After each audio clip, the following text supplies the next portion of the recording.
दोन गोष्टी असतात, एक तर संधी आणि वृत्ती. आत्ताच्या काळामध्ये असं झालेलं आहे की पालकांपेक्षा विद्यार्थ्यांचा चॉईस वाढायला लागलेला आहे. अच्छा. पूर्वी असं होतं की पालक जे ठरवतील तिकडे तुम्हाला ऍडमिशन घ्यायला लागायची. कार्यकर्ता मतदारांची संख्या वाढली आहे, ते धोकादायक आहे. बरोबर. कारण तुम्ही आपल्याच पक्षाची बाजू मांडणार. नमस्कार, लय भारीमध्ये आपल्या सगळ्यांचं स्वागत. 12वीचा निकाल नुकताच लागलेला आहे आणि पुढील प्रवेशासाठी विद्यार्थी व पालकांची लगबग सुरू झालेली आहे. आणि या पार्श्वभूमीवर गेल्या काही दिवसात आम्ही उच्च व तंत्र शिक्षण क्षेत्रातील विविध मान्यवरांच्या मुलाखती घेत आहोत. आज मी आलो आहे श्री राजन वेळुकर यांच्याकडे. राजन वेळुकर यांनी मुंबई विद्यापीठाचे कुलगुरू म्हणून यापूर्वी काम पाहिलेलं आहे. यशवंतराव चव्हाण मुक्त विद्यापीठ इथंही त्यांनी कुलगुरू म्हणून काम पाहिलेलं आहे आणि सध्या ते ॲटलस स्किल युनिव्हर्सिटी या खाजगी विद्यापीठाचे कुलगुरू आहेत. तर मी त्यांच्यासोबत चर्चा करणार आहे, कारण त्यांना उच्चतंत्र शिक्षण क्षेत्रातला बराचसा दांडगा, अगदी इंटरनॅशनल लेवलचा अनुभव आहे आणि त्यांच्या अनुभवातून ग्रामीण भागातल्या किंवा सगळ्या तळागाळातल्या विद्यार्थ्यांना, पालकांना योग्य मार्गदर्शन व्हावं हा माझा हेतू आहे. तर सर, तुमचं स्वागत. नमस्कार सर. मला सांगा की जगभरामध्ये शिक्षण क्षेत्रात एवढे वेगाने बदल होत आहेत. ग्रामीण भागातील किंवा अगदी मुंबईसारख्या, पुण्यासारख्या ठिकाणी जो गोरगरीब सामान्य मुलं आहेत ते हुशार असतात, परंतु त्यांना हे बदल माहीत होत नाहीत. तर हे बदल सध्याच्या काळात काय बदल आहेत आणि ॲडमिशन घेताना मुलांनी ते कसे ओळखले पाहिजेत? दोन गोष्टी असतात, एक तर संधी आणि वृत्ती. या दोघांचा मेळ जेव्हा बसतो तेव्हा त्या मुलाला किंवा मुलीला आपल्या आयुष्यामध्ये जे काही करायचं आहे ते करण्याची संधी उपलब्ध होते. बरोबर. आता ग्रामीण परिसरामधल्या मुलांसाठी ज्या काही संधी उपलब्ध आहेत जगभरामध्ये, त्या संधीची माहिती मिळणं अत्यंत आवश्यक असतं. बरोबर. आणि ती संधी ही त्या भागामध्ये राहणारे मेंटॉर्स जे असतात, बरोबर, त्या मेंटॉर्सकडे संपूर्णपणे माहिती असणं अत्यंत गरजेचं असतं. पण नक्की नेमकं काय होतं की त्यांचे जे मेंटर्स आहेत, त्यांचे जे शिक्षक आहेत, त्यांनाच कधी कधी याबद्दल खूप माहिती नसते. बरोबर. आणि त्यांना ज्यावेळेस माहिती असते, ज्या ग्रामीण परिसरामध्ये, ज्या शाळेमध्ये की ज्या महाविद्यालयामध्ये एखाद्या शिक्षकाला ती माहिती असते, तेव्हा तो शिक्षक हा त्या विद्यार्थ्यांचा आवडीचा असतो. बरोबर. कारण त्याच्याकडे देण्यासारखं खूप असतं. बरोबर. आणि त्या अनुषंगाने तो त्या विद्यार्थ्यांमध्ये आवड निर्माण करतो. आणि तो जगामध्ये ज्या विविध संस्था आहेत, जगामध्ये या विविध संस्थांमध्ये स्कॉलरशिप देण्यात येतात, त्याची माहिती तो त्या विद्यार्थ्यांपर्यंत पोहोचवत असतो.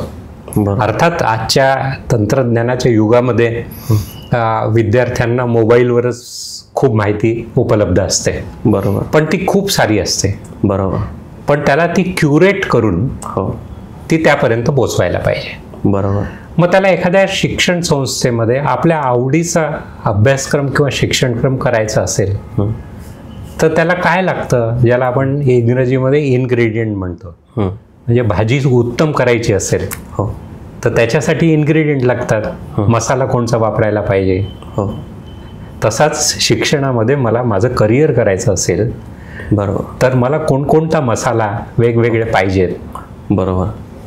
त्याची माहिती पाहिजे. आणि मग त्या अनुषंगाने मला त्या संस्थेची निवड करता येते. आज अनेक विद्यार्थी असे आपल्याला दिसतील, म्हणजे तुम्ही सगळे विद्यार्थी घेतले तर त्यांचं प्रमाण कमी आहे, पण त्यांना माहिती आहे तो विद्यार्थी आज हुशार झालाय. आमच्या काळामध्ये नव्हता. तो विद्यार्थीच सांगतो की स्वित्झर्लंडमध्ये फी नाही आहे शिक्षणाची, जर्मनीमध्ये फी नाही आहे, किंवा मी त्या अशोका युनिव्हर्सिटीमध्ये गेलं तर 100% स्कॉलरशिप आहे, पण मला त्याच्यासाठी ह्या गोष्टी करायला लागतील. बरोबर.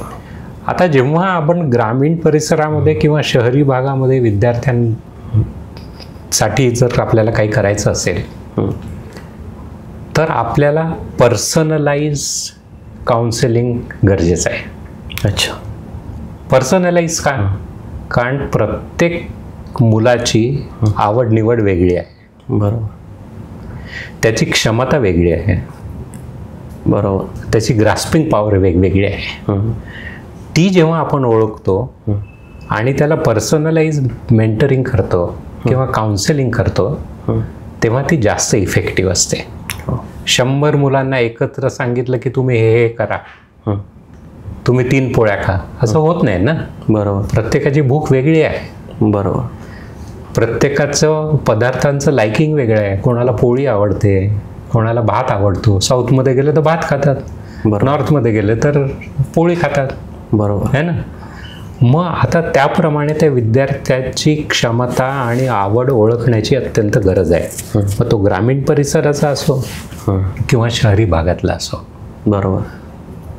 पण संधी उपलब्ध शहरी भागामध्ये जास्त आहे. हो. कशाच्या संदर्भामध्ये? इन्फ्रास्ट्रक्चरच्या संदर्भामध्ये. अच्छा. काही नवीन गोष्टी जर जगामध्ये घडत असतील तर ती पहिल्यांदा कुठे येते? बरोबर, शहरामध्ये येते. बरोबर. आणि मग गावामध्ये जाते. बरोबर. म्हणजे त्यांच्यापर्यंत मुंबई, पुणे, मुंबईसारख्या शहरांमध्ये, दिल्लीसारख्या शहरांमध्ये, पुण्यासारख्या शहरांमध्ये, बरोबर, आणि बेंगलोरसारख्या शहरांमध्ये ती पहिले येते. आणि मग ती गावात जाते. बरोबर. म्हणजे आपल्यासाठी पण अमेरिकेमध्ये पहिलं काहीतरी घडतं आणि 2 वर्षांनी आपल्याकडे येतं. बरोबर.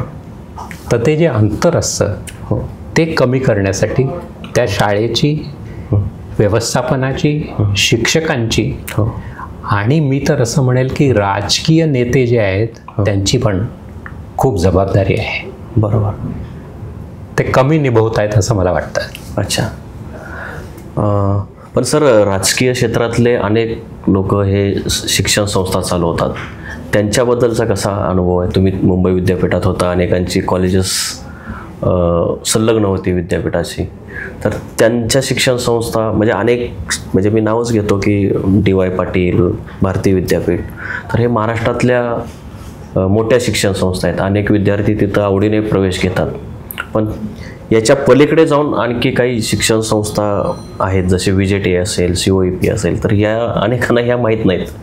तर हे शिक्षण संस्था चांगली आणि वाईट कशी ओळखायची? शिक्षण संस्था चांगली आणि वाईट ओळखण्याचे काही पॅरामीटर्स आहेत. एक तर तुम्हाला त्या ठिकाणी कल्चर कसं आहे, 2 त्या ठिकाणी इन्फ्रास्ट्रक्चर कसं आहे, 3 त्या ठिकाणी शिक्षक कसे आहेत, बरोबर, त्या शिक्षकांची क्वालिटी काय आहे, त्या संस्थेमध्ये संशोधन कसं होतं, अगदी बरोबर, त्याच्यानंतर त्या संस्थेमध्ये इन्क्लुझिव्हिटी आहे किंवा नाही. त्याचं कारण असं आहे की जसं अशोका युनिव्हर्सिटी चांगली आहे, म्हणजे खाजगी विद्यापीठांमध्ये काही विद्यापीठ फ्लेम युनिव्हर्सिटी चांगली आहे, बरोबर, इन्क्लुझिव्हिटी आहे किंवा नाही. म्हणजे ज्या वेळेस एखाद्या विद्यार्थ्याला असं वाटायला लागतं की या वातावरणामध्ये मी फिट बसू शकत नाही, म्हणजे त्याच्यासाठी ते एन्व्हायरमेंट नाही आहे. अच्छा. मग तो बुजल्यासारखा राहतो. बरोबर आहे ना. बरोबर. पण काही विद्यार्थ्यांना असं वाटणं आणि काही विद्यार्थ्यांना काही नाही वाटणं की हे माझ्यासाठी चांगलं आहे, त्याला इन्क्लुझिव्हिटी नाही म्हणत. ओके. म्हणजे इन्क्लुझिव्हिटीचं एन्व्हायरमेंट जेव्हा त्या ठिकाणी असतं आणि ओपननेस असतं, ओपननेस फॉर लर्निंग, म्हणजे जिथे शिक्षक पण लर्निंगसाठी तयार आहे आणि तो विद्यार्थ्यासारखा तयार आहे आणि विद्यार्थी पण विद्यार्थ्यासारखा तयार आहे. बरोबर. म्हणजे ज्या ठिकाणी लर्निंग एन्व्हायरमेंट आहे त्या ठिकाणी विद्यार्थ्याला जायला आवडतं. बरोबर. आणि त्या अनुषंगाने त्या शैक्षणिक संस्थांमध्ये तसं वातावरण निर्मिती करण्याची गरज आहे. आणि सगळ्यात महत्त्वाचं आजच्या काळामध्ये की माझं शिक्षण झाल्यानंतर माझ्या उदरनिर्वाहासाठी मला स्कोप आहे किंवा नाही. बरोबर. जर माझा तुमच्याकडनं मला मिळणार नसेल की मी नोकरी करेल किंवा मी माझा स्वतःचा उद्योग करेल किंवा मी स्वतःचं स्टार्टअप करेल, तर ते वातावरण ज्या संस्थेमध्ये निर्माण झालेलं आहे त्या संस्थेमध्ये विद्यार्थी जाऊ इच्छितात. आणि आत्ताच्या काळामध्ये असं झालेलं आहे की पालकांपेक्षा विद्यार्थ्यांचा चॉईस वाढायला लागलेला आहे. अच्छा. पूर्वी असं होतं की पालक जे ठरवतील तिकडे तुम्हाला ऍडमिशन घ्यायला लागायची, हो, की तुला डॉक्टरच व्हायचं आहे. बरोबर. पण आता तसं नाही. आता तो विद्यार्थी म्हणतो की नाही, मला थिएटर करायचं आहे. अच्छा. तो विद्यार्थी म्हणतो मला आर्ट करायचं आहे. हो. तो विद्यार्थी म्हणतो मला स्पोर्ट्समध्ये जायचं आहे. बरोबर. हां, आता त्यांचे एकदम चॉईसेस बदलून गेले. आता माझ्याकडे काही विद्यार्थी आले होते आणि त्यांचे शिक्षक, त्यांनी सांगितलं की त्या विद्यार्थ्यांची मागणी अशी आहे की आमच्याकडे उद्योग आहे. हो. आम्हाला पैसे नोकरी नको आहे. अच्छा. हां, पण आम्ही आमचा जो उद्योग करतो आहे, हो, हां, तर आम्हाला त्या उद्योगातून अधिक नवीन उद्योग सुरू करायचा आहे. त्याच्यामुळे तुम्ही आम्हाला फक्त प्रॅक्टिकल महाविद्यालयामध्ये यायला सांगू नका. अच्छा. एखाद्या वेळेस येऊ आम्ही आठवड्यातून, पण अदरवाईज आम्हाला प्रॅक्टिकल लर्निंग बाहेरच मार्केटमध्ये शिकू दे, अशी मागणी यायला लागलेली आहे. बरं. हां, म्हणजे असंच नाही की नोकरीवाला हा वर्ग पण एक निर्माण झालेला आहे. बरं. त्याच्यामुळे तुम्हाला आज शिक्षणामध्ये एवढं पर्सनलाइज करिक्युलम तयार करायला लागेल की ते पर्सनलाइज करिक्युलम तयार करण्याची आपली आज तयारी नाही आहे. बरोबर. मानसिकता जरी असली काही लोकांमध्ये तरी तयारी नाही आहे. कारण तुम्हाला पूर्ण डिसमेंटल करायला लागेल. हो. Traditional education. बरोबर. आणि ते डिसमेंटल करायला कोणतेही रेग्युलेटर तयार नाही आहेत. ते बिलकुल करायला तयार नाही आहे. आणि मगाशी तो जो खाजगी विद्यापीठाचा प्रश्न निर्माण केला, एका दृष्टीने खाजगी विद्यापीठांनी महाराष्ट्रामध्ये मदत केली. अच्छा. मला आठवतं की 1983 वसंतदादा पाटलांनी निर्णय घेतला की आपण आपल्याकडे खाजगी इंजिनिअरिंग आणि मेडिकल कॉलेजेस सुरू करू. बरोबर. काय होतं, मला वाटतं पालक आले होते, त्यांना बीएडला ऍडमिशन पाहिजे होतं आणि जागा नव्हती म्हणून त्यांनी खाजगी कॉलेजेस सुरू करायला. त्याच्या मागचं काय, मी कारण त्याच्या विरोधात आंदोलन केलेलं आहे. अच्छा. त्या काळामध्ये. बरं. कारण माझा समज वेगळा होता, तो मी आता बदलला. अच्छा. आम्ही भेटलो त्यांना. त्यावेळेस आपल्या महाराष्ट्रातनं इंजिनिअरिंगसाठीच विद्यार्थी कर्नाटकमध्ये जायचे. अच्छा. कारण आपल्याकडे 4-5 इंजिनिअरिंग कॉलेजेस होते. बरं. फक्त 4-5 इंजिनिअरिंग कॉलेज होते. 1983 झाले. अच्छा. हां, मला वाटतं व्हीजेटीआय होतं, सीओईपी होतं. त्याच्यानंतर इकडे सांगलीला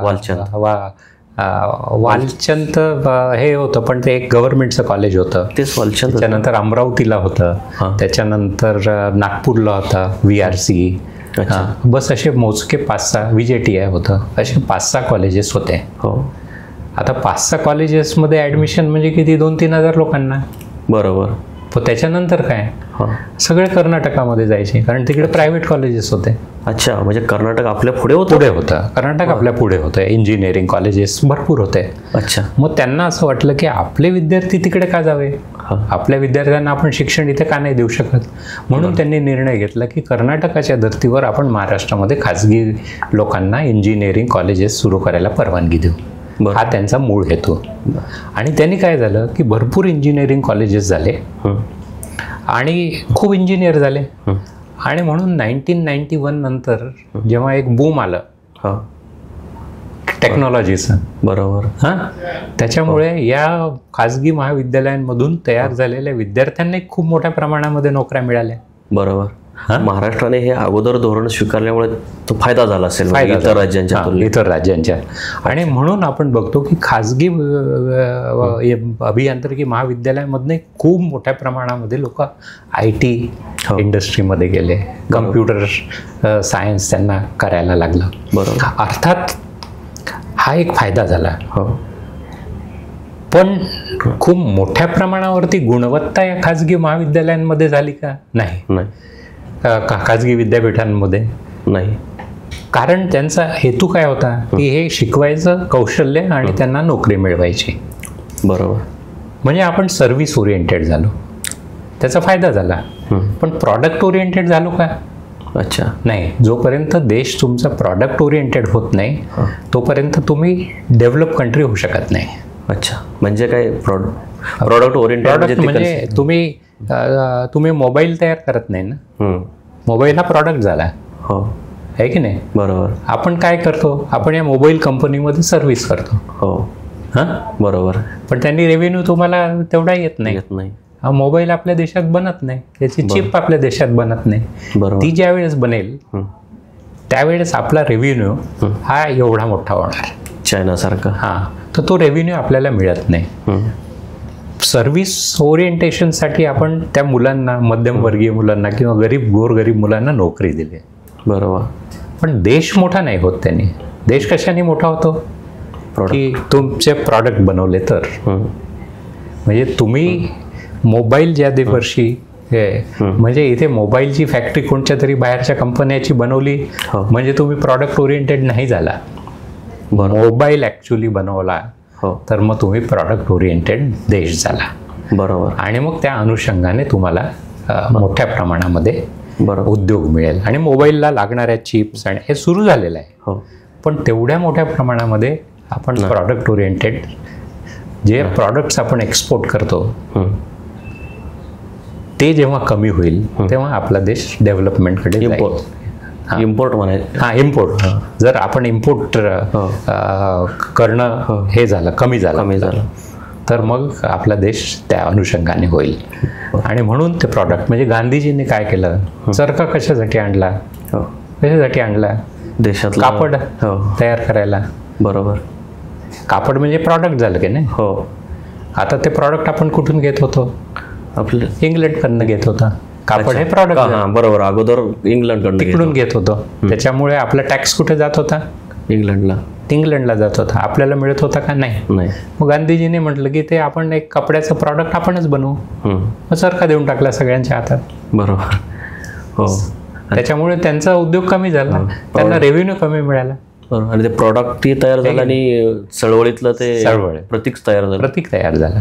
तर त्याच्यामुळे प्रॉडक्ट ओरिएंटेड देश होण्याकडे आपल्याला सर्व शैक्षणिक संस्थांनी मार्गक्रमण करायला पाहिजे. सर, आजही आपण बघतो की 12वी उत्तीर्ण झाल्यानंतर विद्यार्थ्यांना अभियांत्रिकी आणि मेडिकल याच्यातच फार रस असतो. पण आता तुम्ही इतकं जगभर फिरलेला आहात, तर ह्या दोन्ही अभ्यासक्रमांच्या पलीकडे म्हणजे तुम्ही बऱ्यापैकी सांगितलं, पण तरी त्याच्या पलीकडे असलेल्या संधी आणि त्या संधीची व्याप्ती कितपत आहे, आणि विशेषतः ज्यांना कमी मार्क्स मिळालेले आहेत तर त्यांनी काय करावं. म्हणजे त्यांना वाटतं आता मेडिकल इंजिनिअरिंगला प्रवेश नाही मिळाला म्हणजे आता आपण बाद झालो, आणि ते पालक किंवा समाज तोही मुलांवर तेच बिंबवतो, अरे हा काय कामाचाच नाही, याला 45% 50% मार्क्स आहेत म्हणजे हा काय कामाचा नाही. तर हे खरोखर हे लोक असे विनाकामाचे असतात का? जसं तुम्ही मग थिएटरचं एक उदाहरण दिलं, तसे आणखी अशा अनेक संधी असतील, त्याविषयी काय सांगाल? नाही, आता युवक थोडा बदलायला लागलेला आहे. म्हणजे ग्रामीण परिसरामधल्या पालकांना जरी वाटत असेल की माझा मुलगा इंजिनियर किंवा डॉक्टर व्हायला पाहिजे, तरी थोडी थोडी मानसिक परिस्थिती बदलायला लागलेली आहे. आणि ही मानसिक परिस्थिती गेल्या 15-20 वर्षामध्ये बदललेली आहे. अच्छा. आणि त्याला सुरुवात ही 15-20 वर्षापूर्वी झाली. म्हणजे ग्रामीण परिसरामधले लोक पण विचार करायला लागलेले आहेत. जसं सेहवाग आहे, ग्रामीण परिसरामधला आहे ना. पण वेगळा विचार आहे. क्रिकेटमध्ये संधी बनवली आहे की नाही. बरोबर. त्याच्यामुळे ते बदलायला लागलेलं आहे. आणि हे जे इन्फ्लुएन्सर्सकडे बघतायत आजकाल मुलं, त्या इन्फ्लुएन्सर्समुळे ते बदलत आहेत. म्हणजे ग्रामीण परिसरामधला मुलगा पण येतो आणि तो म्हणतो मला फॅशन टेक्नॉलॉजी करायची आहे. अच्छा. तो म्हणतो मला ड्रामा करायचा आहे. तो म्हणतो मला फिल्ममध्ये ते जे लाइटिंग करतात वेगवेगळ्या पद्धतीचं ते मला करायचं आहे.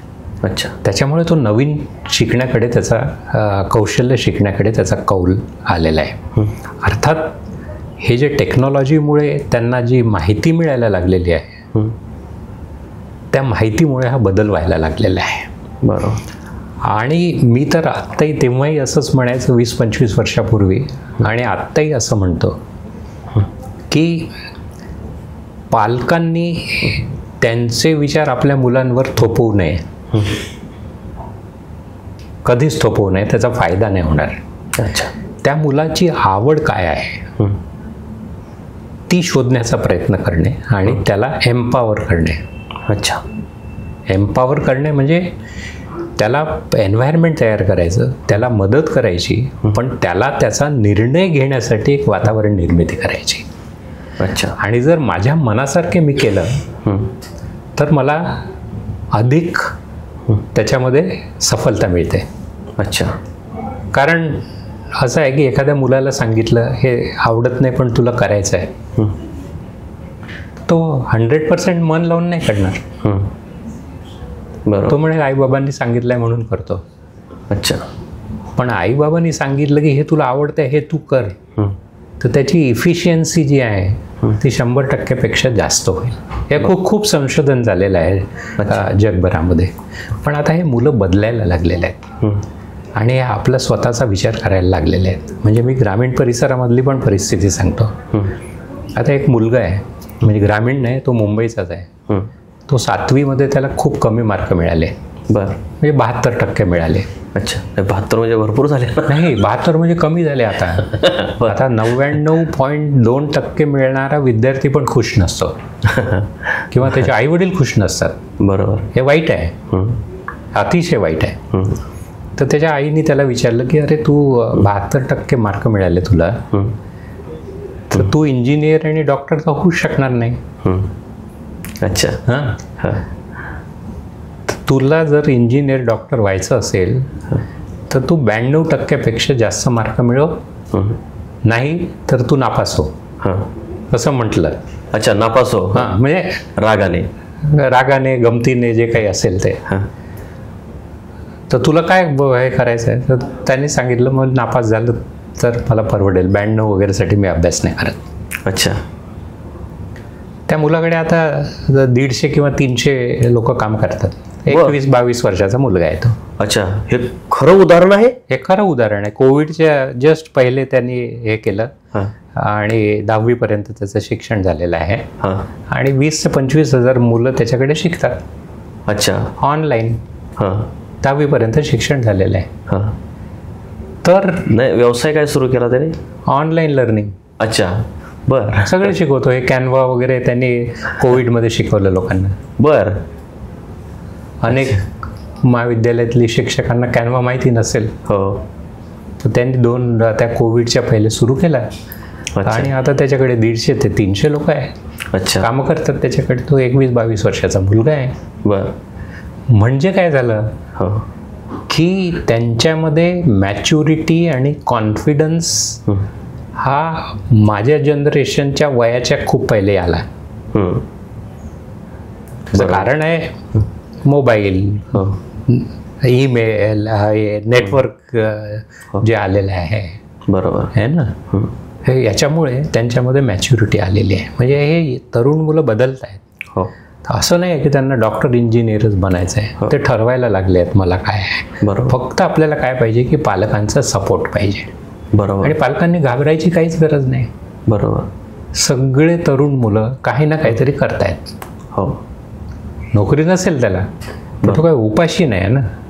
बरोबर. काही ना काहीतरी करतोय. हो. आणि आपलं पैसे कमवत आहेत. आता तुला सांगतो, सुरतमध्ये एक स्टॉल आहे. तो अवोकॅडो टोस्ट विकतो. बर. अवोकॅडो असतं ना. हो हो. टोस्ट. त्याची किंमत 29,000 रुपये आहे. बर. एका टोस्टची. अच्छा. अवोकॅडो टोस्टची. बर. आता त्याच्यामुळे शिक्षण, कौशल्य आणि रोजगाराची संधी हे आता एकदम बदलून गेलेलं आहे. आता सगळ्यांना आपल्याला एक वेगळ्या पद्धतीचा विचार करायला लागेल. अच्छा. आणि 90% मुलांना कौशल्य देण्याची गरज आहे. 10% ज्यांना सायंटिस्ट बनायचं आहे, ज्यांना त्या क्षेत्रामध्ये खूप हे वाटतं, मध्ये ह्युमॅनिटीज असेल, सोशल सायन्स असेल, फिजिक्स असेल, केमिस्ट्री असेल, ते 10% लोकांसाठी आहे. 90% लोकांना कौशल्य पाहिजे. माझं हे प्रॉडक्ट आहे अवोकॅडो टोस्ट. अच्छा. हे मला मार्केट करायचं आहे. बरोबर. तुम्हाला फक्त तुम्ही मार्केटिंग कसं करायचं ते शिकवा. बरोबर. अवोकॅडो टोस्ट कसं करायचं ते शिकवा. कारण माझा उदरनिर्वाह त्याच्यावर आहे. बरोबर. मी BCom आणि BSc करून काय करणार. है ना. हो 4 वर्ष माझे जातील. आता तर नवीन एज्युकेशन पॉलिसीमध्ये 4 वर्ष. हो अरे 4 वर्षामध्ये इतका बदल घडणार आहे का? तर तो 4 वर्षानंतर आल्यानंतर तो आउटडेटेड होऊ शकेल एखाद्या वेळेस. बरोबर. आणि दरवर्षी बदल होतात. आणि AI मुळे तर आता इतक्या प्रचंड प्रमाणामध्ये नोकऱ्या जाणार आहेत. अच्छा. नोकऱ्या नसणार आहे. बरोबर. तुम्हाला व्यवसाय तुम्हाला काहीतरी नवीन शोधण्याची गरज आहे. बरोबर. आणि ती वृत्ती त्या मुलांमध्ये निर्माण करण्याची गरज आहे. आणि त्या ठिकाणी ग्रामीण परिसरामध्ये जे मुलांना मिळत नाही, ग्रामीण आणि आदिवासी मुलांना, त्याची जबाबदारी सरकारची आहे. मला दिसत नाही सरकार आता तसं करताना. अच्छा. बोलणं आणि करणं याच्यामध्ये फरक आहे. सर, जो नॅशनल फ्रेमवर्क जी पॉलिसी एज्युकेशन पॉलिसी नव्याने आणली, तर त्याच्यात हे तुम्ही जे सांगताय हे सगळं आहे का? त्याच्यात त्याच्यामध्ये काय उणिवा किंवा प्लस पॉईंट काय आहेत? नाही, नॅशनल एज्युकेशन पॉलिसी 2020 काही गोष्टी चांगल्या आहेत. अच्छा. आणि काही गोष्टी खूप खोलात जाऊन त्याचा अभ्यास करून त्या संपूर्ण देशभर लागू करता येईल किंवा नाही याचा विचार करण्यात आलेला नाही आहे. जे पॉलिसी डॉक्युमेंट चांगलं असून नाही चालत. तुम्हाला ते इम्प्लिमेंटेबल आहे किंवा नाही. बरोबर. आता एक उदाहरण जर द्यायचं तर जय हिंद कॉलेज माहिती आहे? हो, चर्चगेटला. आणि मुंबईचे कॉलेजेस माहिती आहेत? हो. ठीक आहे. आता त्या ठिकाणी 3 वर्षाचे अभ्यासक्रम, शिक्षणक्रम सुरू आहेत. हो. अच्छा. त्यांच्याकडे रिस्ट्रिक्शन आहे, बिल्डिंगवर जाऊ शकत नाही. हो. समुद्राच्या काठी आहे. हे एक उदाहरण म्हणून देतो. असे अनेक उदाहरण आहेत. हो. बरोबर. आता त्याला 3 वर्षाच्या ऐवजी 4 वर्षाचा अभ्यासक्रम करायचा असेल तर त्याला काय लागणार? Classroom, infrastructure. हो. कुठून करणार ते? बरोबर. जागा नाही. 3 शिफ्ट आहे. ज्युनियर कॉलेज चालतं, सिनियर कॉलेज चालतं. हो. संध्याकाळपर्यंत, मग संध्याकाळी अजून वेगळं चालतं. बरोबर. आत्ताच जागा नाही पुरत आहे. हो. आता हे आणून तुम्ही करणार काय? बरोबर आहे ना. हो. तुम्ही उत्तर द्यायला आहे की मग त्यांना इंटर्नशिप देऊ, मग ते बाहेरच जातील. याला प्रोफेशनलिझम नाही म्हणत. बरोबर. ही समस्या आली आहे म्हणून तुम्ही ते काढताय. ग्रामीण परिसरामध्ये ते पाणी येतं कौलामधून. हो. महाविद्यालयामध्ये. होय. आणि त्याचे 75% लोक फ्रीशिपमध्ये शिकतात. हो. त्याच्याकडे शिक्षक आत्ताच जेवढे लागतात तेवढे भरलेले नाही आहे. बरोबर. मग एखादी नवीन धोरण तुम्हाला तयार करत असताना तुम्हाला लागणाऱ्या गोष्टी पाहिजे. बरोबर आहे की नाही. आता तुझ्या घरी सांगितलं, तू गेला घरी आणि बायकोला सांगितले 4 पाहुणे आलेले आहे, आता तू छान वांग्याची भरताची भाजी तयार कर. तिच्याकडे तिखट नाही आहे, मीठ नाही आहे, तेल नाही आहे, फक्त वांगे आहे. करू शकेल का ती? नाही करू शकणार. मग काय करायला पाहिजे होतं तुला पहिले बघून खायला पाहिजे होतं. हो. हे आहे किंवा नाही. हो. अचानक जरी पाहुणे आले, हो, तर ते ठरलेले आले तर तुला ते करायला पाहिजे व्यवस्था. नाही तर सांगायला नाही पाहिजे. बरोबर. बघायला पाहिजे आपल्या घरी काय बाबा पिठलं भात बनव. बरोबर. असा निर्णय घेतो की नाही. हो. म्हणजे तुझ्याकडे संसाधनं किती आहेत ते पहिले बघायचे, किंवा ते संसाधनांची निर्मिती करायची आणि मग त्या अनुषंगाने ते करायचं. सरसकट सगळीकडे ॲनॅसिन नाही द्यायची डोकं दुखलं की. 150 वेगवेगळ्या प्रकारचे डोकेदुखी आहे. बरोबर. त्याचे औषधं वेगवेगळे आहेत. बरोबर. तर हा अभ्यास कुठेतरी त्यांचा कमी पडला आणि सरसकट त्यांनी करायला नाही पाहिजे. पॉलिसी ठीक आहे, पण सर आपले जे पंतप्रधान आहेत नरेंद्र मोदी, म्हणजे खरं तर हा पॉलिटिक्सचा विषय नाही, पण आपण काही इंटरनॅशनल याच्यावर बोलतोय म्हणून, तर ते विश्वगुरू आहेत असं म्हटलं जातं. त्यांचे ते विश्वगुरू जगभरात जे काही आहे नाही त्यांचा वावर, ते सगळं शिक्षणात आलेलं दिसत नाही का तसं? मला एक एक्झॅक्ट प्रश्न समजला नाही मला. नाही म्हणजे पंतप्रधान अनेक जगभरामध्ये अनेक ठिकाणी जात असतात, अनेक राष्ट्राध्यक्षांना भेटत असतात. त्यांचे जे अनुयायी आहेत तेही प्रचार करतात की नरेंद्र मोदींमुळे आपल्या भारताची इमेज जगभरामध्ये उंचवली.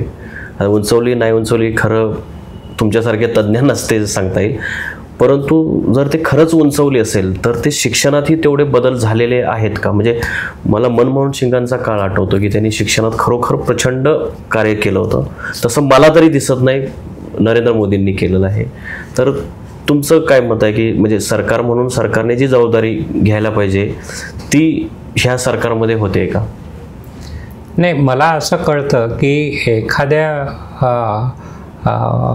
म्हणजे मी त्या मार्केटिंग आणि त्याच्यामध्ये जात नाही. म्हणजे पॉलिटिकल मार्केटिंग. तुम्ही जर ग्रामीण परिसरामध्ये गेल्या आणि त्या याला विचारलं पालकांना की या अमुक अमुक विद्यापीठामध्ये खूप छान शिक्षण आहे आणि तिथे एवढी एवढी फी आहे, शिक्षण शुल्क आहे,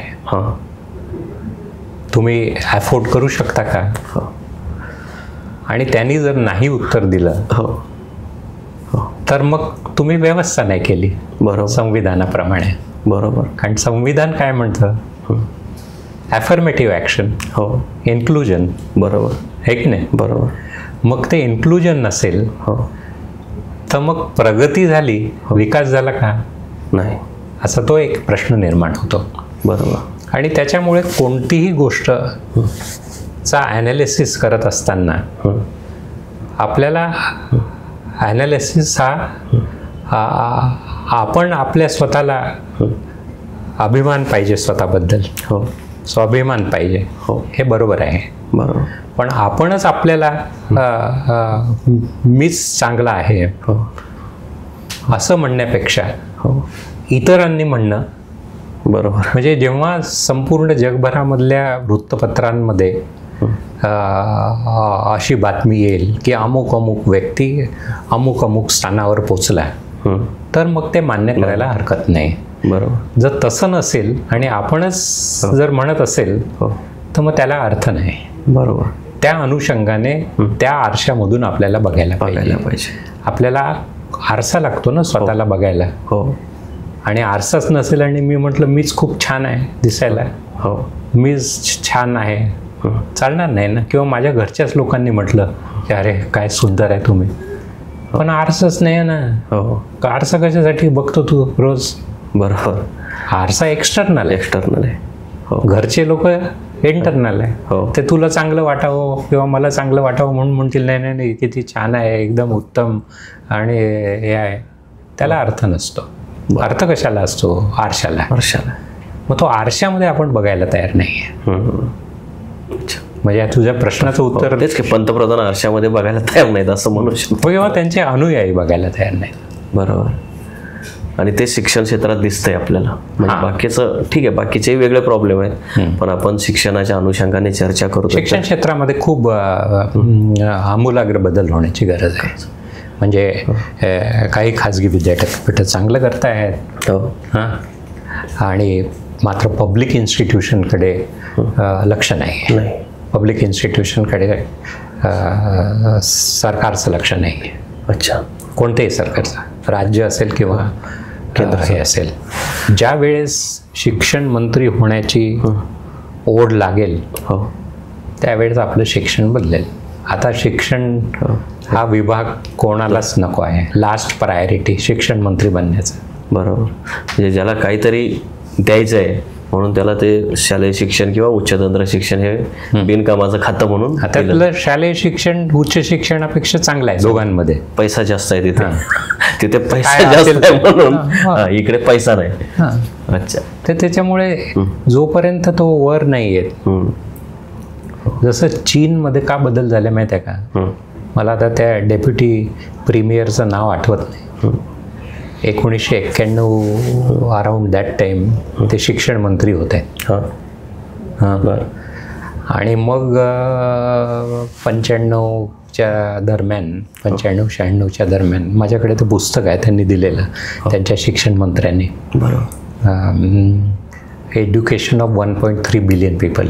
अच्छा. आणि त्यांनी डेप्युटी प्रीमियर म्हणजे प्रमोशन असतं ना, प्रीमियर नंतर डेप्युटी प्रीमियर नंबर 2. अच्छा. तर ते शिक्षण खातं वगैरे देत नाही. मोठा झाला ना माणूस. हो. मग त्यांना विचारलं की काय पाहिजे तुम्हाला, तर त्यांनी सांगितलं मला शिक्षण पाहिजे. अच्छा. आणि मग चीनमधलं शिक्षण कसं बदललं हे आपण आज बघतोय. अच्छा. है ना. मग ते संशोधन असेल त्या क्षेत्रामध्ये आपण त्यांची बरोबरी नाही करू शकत. बरोबर. मी जाऊन आलोय सर चीनमध्ये. त्यांनी इनपुट तिथली विद्यापीठही बघितली मी. ते टॉप जगातल्या टॉप युनिव्हर्सिटीमध्ये त्या यादीत आहेत, बरीच आहेत. आणि संशोधन त्याचा जो इंडेक्स आहे ते आपल्यापेक्षा कितीतरी वर आहे. प्रचंड. का? कारण त्या मंत्र्यांनी डेप्युटी प्रीमियर बनल्यानंतरही शिक्षण आपल्या जवळ ठेवलं. अच्छा. ज्या वेळेस आपल्याला अशा प्रकारचे लोक भेटतील किंवा इवन सचिव की नाही मला तोच विभाग पाहिजे. हो. बरोबर. आणि मग आपल्याला आमूलाग्र बदल या देशामध्ये दिसायला लागतील. बरोबर. सर, मी शेवटच्या प्रश्नाकडे येतो की मला वाटतं 2002मध्ये TMA पै फाउंडेशन विरुद्ध कर्नाटक सरकार हा सर्वोच्च न्यायालयाने निकाल दिला आणि खाजगी संस्थांना त्यांचं शुल्क ठरवायला अधिकार दिले. त्याच्यावर मोठं रणकंदन माजलं होतं महाराष्ट्रात आणि नंतर भारतातही मोठी आंदोलनं झाली. पण त्यावेळी सरकारने फीवर बऱ्यापैकी नियंत्रण ठेवलेलं होतं.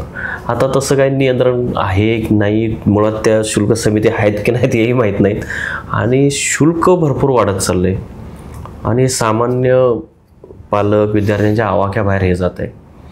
तर हे आपल्या देशाच्या दृष्टीने म्हणजे याकडे तुम्ही कसं बघता? म्हणजे जर मी तर याकडे असं बघतो की माझं असं ठाम मत आहे की अंडर ग्रॅज्युएशनपर्यंतचं जे शिक्षण आहे याची संपूर्ण जबाबदारी सरकारची असायला पाहिजे. अच्छा. जोपर्यंत ते होणार नाही तोपर्यंत शिक्षण शुल्काचा प्रश्न सुटणार नाही. नंबर 1. आता शिक्षण शुल्क सगळ्यांसाठी शिक्षण शुल्क सगळ्यांसाठी सारखं पाहिजे. याचा अर्थ काय? ND पाटील आणि मी एका समितीवर होतो 2001 साली. अच्छा. तेव्हा आम्ही हे मांडलं. आणि मला आठवतं की माझी मुलगी जेव्हा 11वी शिकत होती तेव्हा 12वी शिक्षण फुकट होतं है ना. मग मी त्या महाविद्यालयामध्ये गेलो तेव्हा मी कुलगुरू होतो यशवंतराव चव्हाण महाराष्ट्र मुक्त विद्यापीठाचा. आणि त्यांना मी सांगितलं की जरी ते शिक्षण फुकट असेल तरी मला फी भरायची आहे. त्या मुलांकडनं घेता ना तुम्ही तेवढी फी मला भरायची आहे. ते म्हणणं नाही आम्हाला घेता नाही येत अशी. मी म्हटलं मी सांगतोय मला नको आहे कारण मी देऊ शकतो. बरोबर. मी ती खाजगी शाळेमध्ये शिकत होती तेव्हा मी एवढी फी देत होतो आणि ते 11वी आल्यानंतर तुम्ही माझ्याकडनं फी शिक्षण शुल्क घेत नाही. बरोबर नाही. मी देऊ शकतो, तुम्ही माझ्याकडनं घ्या. मग आम्ही काय सुचवलं की तुम्ही शिक्षण शुल्क फिक्स करा. ते शिक्षण शुल्क सर्व विद्यार्थ्यांसाठी सारखं असेल. त्यावेळेस आम्ही काढलं की BA आणि BComला पब्लिक इन्स्टिट्यूशनमध्ये खर्च किती येतो. तर त्यावेळेस 9 ते 10 हजार रुपये यायचा. अच्छा. BScला 11,000 यायचा. बरं. हे पब्लिक गव्हर्नमेंटचे जे आहेत त्याच्यात. पण शिक्षण शुल्क 800 रुपये होतं. आणि इकडे तिकडे थोडेसे घेतले तर 1,500-2 हजार रुपये होता. अच्छा. पण खर्च किती आहे? 9,000 रुपये, 10,000 रुपये, 11,000 रुपये. कोण भरताय आहे शिक्षण शुल्क? लोक. बरोबर. पब्लिक मनी आहे ना. त्या शिक्षकाचा पगार तुमच्या बजेटमधनं जात आहे. बरोबर. मग आम्ही असं म्हटलं की तुम्ही जर BSc करायचं असेल त्या मुलाला त्याचं शिक्षण शुल्क 11,000 ठेवा. सगळ्यांसाठी ते सारखं असेल. अच्छा. जो 11,000 देऊ शकतो त्याच्याकडनं 11,000 घ्या. जो 9,000 देऊ शकतो त्याच्याकडनं 9,000 घ्या. जो 5,000 देऊ शकतो त्याच्याकडनं 5,000 घ्या. जो 0 देऊ शकतो त्याच्याकडनं 0 घ्या. अच्छा. त्याच्याकडनं 0 घ्या. मग ही जी भर आहे ती शासनाने भरून काढायची. अच्छा. मग तो गरीब असेल, SC असेल, ST असेल, आर्थिक आणि सामाजिक न्यायावर जे काही तुम्हाला द्यायचं आहे ते तुम्ही द्यायचं. बरोबर. पण शिक्षण शुल्क तुम्ही ते सेम ठेवा आणि सरकारने त्याची जबाबदारी घ्यायची. मग तो खाजगी असेल किंवा पब्लिक असेल, ती संपूर्ण जबाबदारी त्यांनी हे घ्यायची. आता असं व्हेरिएबल शिक्षण शुल्क ठेवून चालणार नाही ना. तुम्हाला एकच शिक्षण शुल्क ठेवा. बरोबर. आता आपले मुलं परदेशी जातात की नाही? हो. अमेरिकेत जातात, ऑस्ट्रेलियात जातात, UK मध्ये जातात. बरोबर. काय आहे त्यांच्याकडे की परदेशी विद्यार्थी आला तर त्याची फी 10 पट, तिथला विद्यार्थी आहे त्याची कमी. म्हणजे ते काय करतायत, परदेशी विद्यार्थ्यांकडनं पैसे घेऊन आपल्या विद्यार्थ्यांचं शिक्षण करतायत. बरोबर आहे की नाही? हो. मग तुम्ही ज्याची ऐपत आहे त्याच्याकडनं 800 रुपये कशाला घेता? त्याच्याकडनं 11,000 घ्या ना. बरोबर. त्याची व्यवस्था निर्माण करा. असं आम्ही 2001 साली सांगितलं होतं. आता मोबाईलवर 200 रुपये दर महिन्याला तो मुलगा देतो आणि त्याच्याकडनं 800 रुपये घ्याल. मग काय होतं आहे, खाजगीमध्ये फी कमी आहे, BA BBA आणि त्याच्यात मग त्या शिक्षकाचा पगार कमी आहे. त्याला तुम्ही पगार दिला तर त्याचं काय शिकेल तो? क्वालिटी, गुणवत्ता येणार नाही. बरोबर. त्याच्यामुळे याच्याकडे सरकारचं कोणाचं लक्ष नाही. आणि ते वोट याच्या त्याच्यासाठी अनेक कारणं आहेत. बरोबर. याच्यासाठी म्हणून ते त्याच्याकडे लक्ष देत नाही. त्यांनी ते लक्ष देण्याची गरज नाही. लोकसभा इलेक्शन नुकतंच पार पडलं, त्यात कुठंच शिक्षणाचा विषय प्रचारात कुठेच नव्हता. म्हणजे राजकारण्यांच्या दृष्टीने हे विषय फार महत्त्वाचा नाही असं त्यांना वाटते. नाही आहे. त्याचं कारण असं आहे की वोटर जो आहे तो प्रश्नच नाही विचारत आहे ना. बरोबर. कसं आहे की तो वोटर जो आहे तो बेरोजगारीचं बोलतोय, म्हणून तुम्ही मुद्दा बनवला. तो मोठमोठे रस्ते बनण्यासाठी तुम्ही हे करताय, तो मुद्दा बनला. बरोबर. मुद्दा कसा बनतो? राजकारणी हुशार आहे. त्यांना माहीत आहे ज्या कारणामुळे मला वोट मिळणार आहे त्याच्याबद्दल मी बोलेन. बरोबर आहे की नाही? हो. आता ते का नाही बोलत शिक्षणाबद्दल? बरोबर आहे, कारण तुम्ही मुद्दा नाही बनवला. हो. म्हणून काय झालं की देशामध्ये एक अतिशय चुकीची गोष्ट घडते आहे. काय घडते आहे की एक तर वोटर असतो, मतदाता. हो. दुसरा असतो मतदाता अधिक कार्यकर्ता. दोन्ही फरक आहे. हो. तो मतदाता पण आहे आणि कार्यकर्ता पण. ओके. आणि एक मतदाता आहे. हो. जो मतदाता आहे केवळ तो इंडिपेंडंट आहे. हो. बरोबर. त्याची एक संख्या आहे. हो. मतदाता अधिक कार्यकर्ता आहे त्यांची एक संख्या आहे. हो. ज्यावेळेस मतदाता अधिक कार्यकर्ता म्हणजे जो मतदाता आहे तो कार्यकर्ता पण आहे, यांची संख्या मतदारांपेक्षा जास्त जेव्हा होते तेव्हा सगळे चांगले मुद्दे येत नाहीत. अच्छा. कारण मी कार्यकर्ता असेल तर मी माझ्या पक्षाच्या बद्दल चांगलंच बोलेन, कारण मी त्याचा कार्यकर्ता आहे. बरोबर. पण मी मतदाता असेल तर मी कोणत्याच पक्षाचा नाही आहे. बरोबर. माझं अस्तित्व इंडिपेंडंट आहे. तर मला इंडिपेंडंट अस्तित्व असलेल्या मतदारांची संख्या वाढवायची आहे. बरोबर. कार्यकर्ता मतदारांची नाही. बरोबर. पण आत्ताच्या काळामध्ये असं झालेलं आहे जे आपल्याला गेल्या 8-10 वर्षांमध्ये दिसत आहे की कार्यकर्ता मतदारांची संख्या वाढली. ते धोकादायक आहे. बरोबर. कारण तुम्ही आपल्याच पक्षाची बाजू मांडणार. बरोबर. तुम्ही दाखवणार आम्ही इंडिपेंडंट आहे, पण नाही आहे. त्यांना ते मतदाता कार्यकर्ता जो असतो त्याला चुका माहीत असतात, पण तो चुकांकडे झाकून ठेवतो. म्हणजे करप्टेड माणसं जर आपल्या पक्षात आणली तर हे वाईट आहे हे त्याला माहित आहे, पण तो त्याच्यावर काय बोलत नाही. तो कार्यकर्ता मतदाता आहे. बरोबर है ना. बरोबर. तर हे मी आता ही थेअरी बऱ्याच ठिकाणी मांडली. अच्छा. कोणत्याही देशामध्ये जेव्हा असं घडतं तेव्हा तुम्ही काही खरं नाही देशाचं. अच्छा. हे कुठेतरी आपल्याला तोडायला लागेल. अच्छा. ते तुटलं की मग आपल्याला डॉक्टर बाबासाहेब आंबेडकरांनी जे संविधान लिहिलं ते वाचेल असं म्हणता येईल. बरं. मग तो अ पक्ष असो किंवा ब पक्ष असो. बरं. धन्यवाद सर.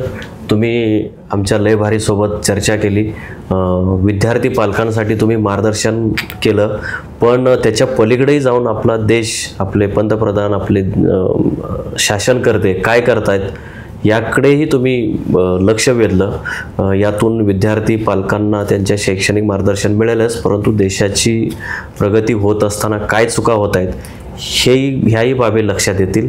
मी आपला आभार मानतो. धन्यवाद. फक्त मी सगळ्या विद्यार्थ्यांना एकच सांगेल की मी खूप काही तुम्ही या अभ्यासक्रमाकडे किंवा शिक्षणक्रमाकडे जा किंवा या संस्थांमध्ये हे चांगलं आहे याच्याबद्दल न बोलता मी अतिशय महत्त्वाचं याच्यामधनं जो संदेश आहे तो आहे की तुम्ही तुमच्या आवडीचं क्षेत्र निवडा, तुम्ही सुखी व्हाल. पैसे मिळतील कारण ते तुमचं आवडीचं क्षेत्र आहे, पण पैशाबरोबर तुम्हाला आनंद पण मिळेल. आणि आता संपूर्ण मोबाईल तुमच्याकडे असल्यामुळे संपूर्ण माहिती जगभराची आहे. ती स्कॉलरशिपची असेल, शिक्षणक्रमाची असेल, अभ्यासक्रमाची असेल. नंबर 1 स्वतःच्या आवडीचं क्षेत्र तुम्हाला निवडायला पाहिजे. तुम्हाला यश नक्की मिळणार आहे, काहीही घाबरू नका. आणि पालकांबरोबर संवाद साधा. आणि पालकांना हे आहे की तुमच्या मुलाला जे आवडतं ते त्याला करू देण्याकडे कल ठेवा आणि त्याच्यासाठी तुम्ही त्याला प्रोत्साहन द्या. तुम्हाला आयुष्यामध्ये कधीही मागे वळून पाहायला लागणार नाही. सर्व विद्यार्थ्यांना माझ्या खूप खूप शुभेच्छा. अशाच आणखी महत्त्वाच्या घडामोडींसाठी लयभारीच्या यूट्यूब आणि फेसबुक पेजला लाईक, शेअर आणि सबस्क्राईब करा.